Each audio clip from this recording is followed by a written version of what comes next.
کیا آپ کو معلوم ہے کہ جنت کے 8 دروازوں میں سے آپ کا نام کس دروازے پر لکھا ہے؟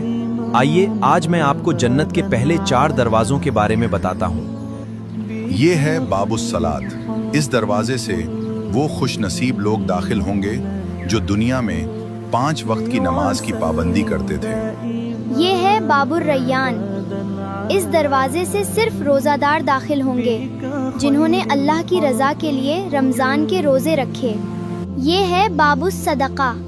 اس دروازے سے وہ لوگ داخل ہوں گے جو اللہ کی راہ میں صدقہ، زکوٰۃ اور دوسروں کی مدد کرتے تھے۔ یہ باب الجہاد ہے۔ یہ دروازہ ان لوگوں کے لیے ہے جنہوں نے اللہ کی راہ میں قربانیاں دیں اور دین کی سربلندی کے لیے ثابت قدم رہے۔ لیکن ابھی 4 دروازے باقی ہیں اور نمبر 5 والا دروازہ شاید آپ کی زندگی بدل دے۔ اگلی ویڈیو ضرور دیکھیں اور کمنٹ میں لکھیں آمین۔